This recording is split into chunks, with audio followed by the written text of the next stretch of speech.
This is London Real. I am Brian Rose. My guest today is Dr. Andrew Kaufman, the American medical doctor, professor of psychiatry, molecular biologist, and expert witness. You studied at Duke, MIT, and the Medical University of South Carolina, where you conducted and published original research and lectured to students, residents, and fellows. Throughout the COVID-19 pandemic, you have contradicted the mainstream media by stating that the coronavirus is not causing a new disease, that there is no evidence of increased mortality, and that modern medicine is the leading cause of death. Today, I'm looking forward to an uncensored conversation about the COVID-19 pandemic, the science behind the virus, and the global erosion of civil liberties. Dr. Kaufman, welcome to London Real. Thank you so much, Brian. It's really quite a treat to be here. Doctor, I'm super excited to have you on today, and I think we maybe just jump right into it. And I wanted to know, what do you mean when you say that there is no evidence of the coronavirus causing disease? Yeah, well, that's an excellent question. And what I've done is I've gone ahead and looked at all of the papers where there are scientists claiming to find evidence for a new virus, that they claim to isolate the virus.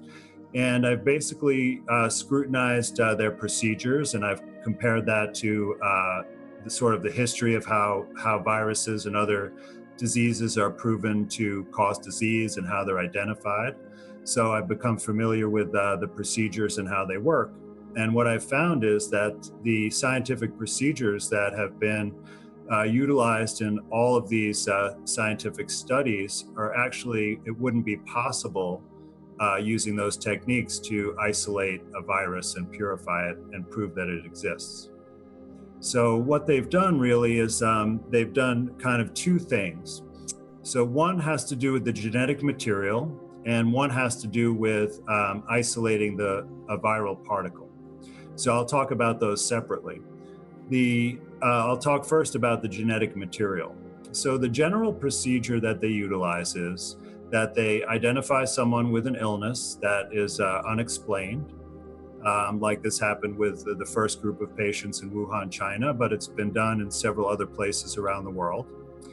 And they have taken lung fluid from those patients, and they do this through an invasive procedure where they put a fiber optic scope through the mouth or nose down in through the windpipe into the lungs, and they squirt some fluid there and slosh it around, and then they suck it back up. And that would have basically a mixture of different things. It's a very impure sample, so it would contain, secretions from that area, like sputum. And it would also contain a mixture of different cells, such as our own lung cells and our immune cells. It would also contain various microorganisms that are present in our normal tissues, like bacteria and fungi. And then it also, lung fluid has shown to contain free genetic material as well. And then it would also contain what's called exosomes, which have their own genetic material. And I'll elaborate on what they are in just a minute. And so they took this sample of lung fluid, which has genetic material from many sources, and they added an enzyme that would digest any cell membrane. So it basically allows the DNA or RNA to be free in the solution so that they could do further analysis. And then they've identified a sequence of RNA that they allege is from a coronavirus or from the coronavirus family. But the thing is that since this sample is impure and has many sources of RNA, it's impossible to know what the origin of it is. If they wanted to be certain that it came from a virus, what they would do is take that lung fluid and filter it, because you can purify viral particles by filtration because they're much smaller than any other cells, even bacteria cells.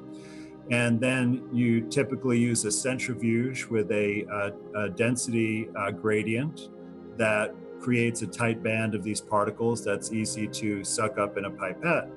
And then you could take those particles and extract the genetic material and say that it came from those particles.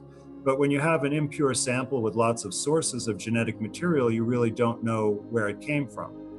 So what their solution to this problem is to compare the identity of the sequence of this RNA with other known RNA sequences.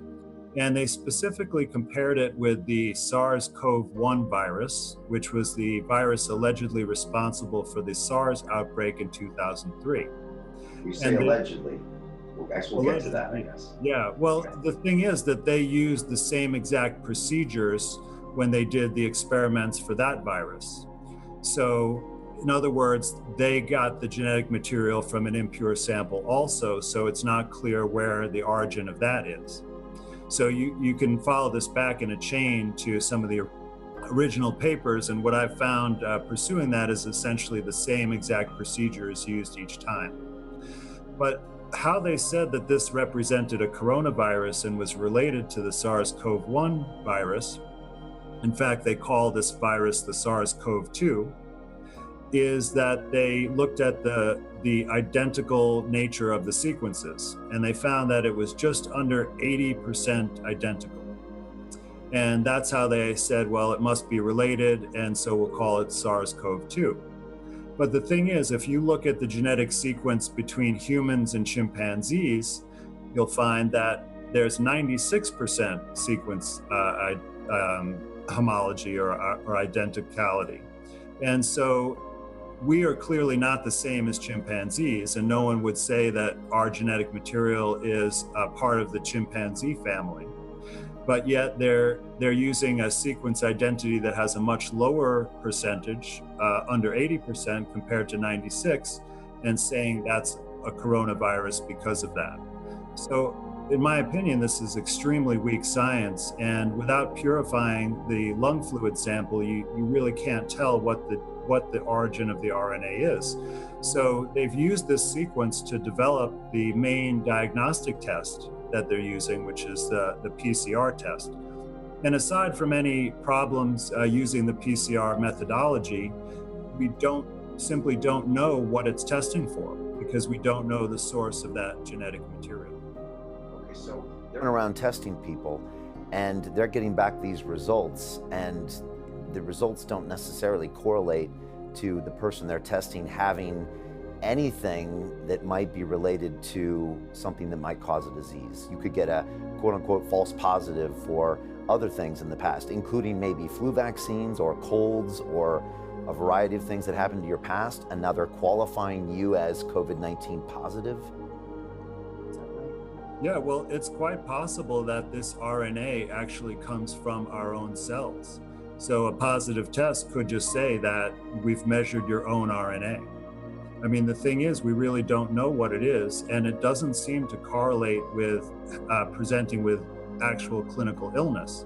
So lots of people who don't have any symptoms and didn't get ill test positive for this, as well as many people who are ill and have symptoms test negative. So since we don't really know what we're testing, in my opinion, we can't trust the results of this test at all. And so, but there are people getting sick, dying, and now we're being told that they've been tested positive for COVID-19. You know, when David Icke was here, and by the way, he was here about 3 or 4 weeks ago, mentioned you in your research, which is how you first got on our radar, and he talked about the exosomes, which we can cover shortly.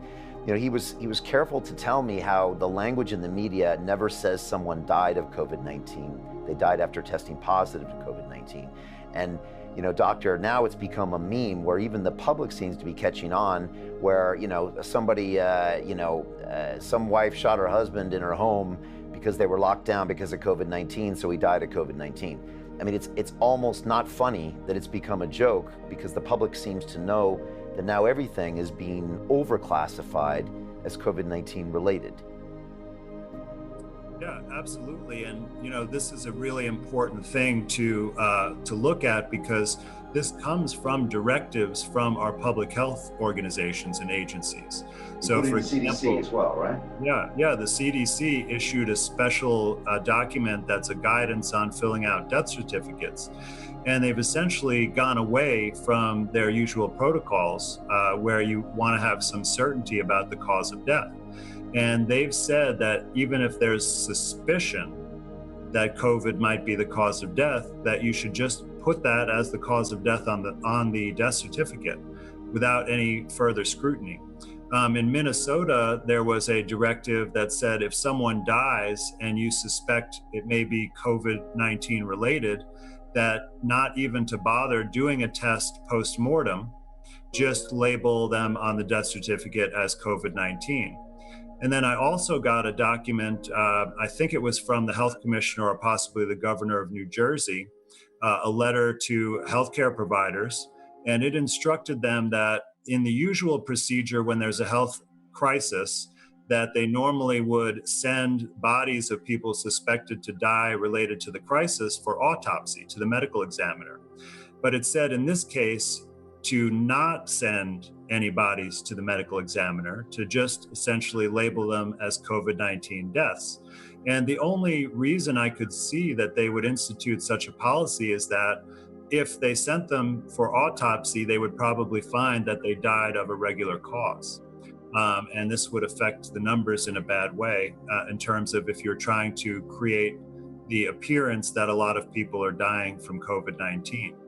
So what I've done in order, since you can't trust this data about the cause of death because of these instructions, what I've done. By the way, just want to interrupt really quickly. I've seen interview after interview with these doctors talking about how there's no precedent of any kind of guesswork on an autopsy and on a death certificate. You just say the evidence. And yet this is the first time they're being encouraged to write down the COVID-19. And you hear doctor after doctor talking about how peculiar this is. And I mean, I've gotten emails from people here in the UK telling me of scenarios where they took in their 80-something-year-old, grandfather with kidney failure. He was forced to sign a do not resuscitate order. He was told later he had COVID-19 symptoms. He died. Later, they were told he was never tested positive, but he was being qualified as a death of that type. I mean, we're hearing this over and over again. It's almost flabbergasting to hear. One account where someone's child, I think they were a young adult, died in a motor vehicle accident. And on the death certificate, it said they died of COVID-19, and they were really upset because they had no legal recourse related to the traffic accident to, file with the police or get reimbursed by the insurance company because the death was recorded as being from COVID-19. I mean, that's ludicrous. Somebody told me, I think it was Dr. Buttar told me a couple days ago that someone was driving a car with a face mask on, and he does not believe that those even should be used. Suffered from lack of oxygen, crashed their car, and it was COVID-19. Yeah, it's just hard to believe that's even happening. It really is. And there's so many accounts that I've heard directly from people speaking with me about this that, you combine that with the official documents and you see that this is going on. And so this is why I don't think you can accurately look at any mortality figures attributed to COVID-19 as being accurate whatsoever. Why is this happening? Would something like the Center for Disease Control, ask doctors to fudge numbers to inflate the COVID-19 related deaths? I mean, on such a mass scale and at such a high level.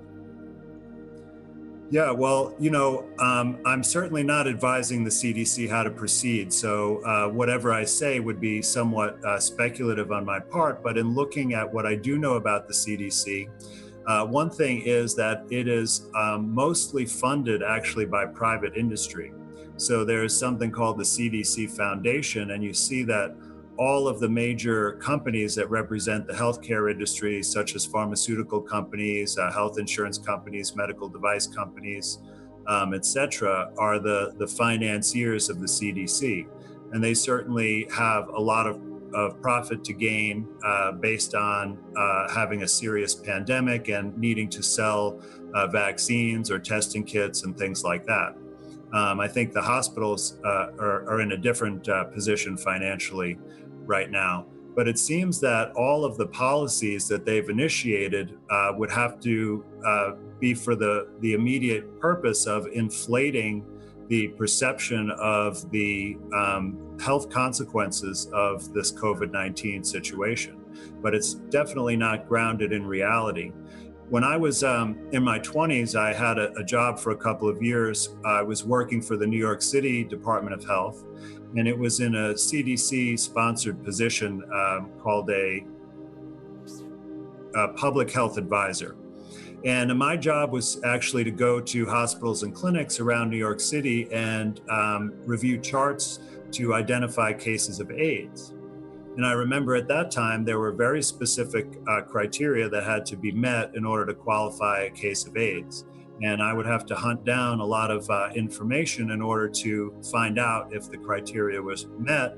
And if it was not met, I couldn't report it as an AIDS case. So the way that they are instructing people to report COVID-19 cases is a total departure from that approach, and it's very unscientific, and it's fraudulent in my opinion.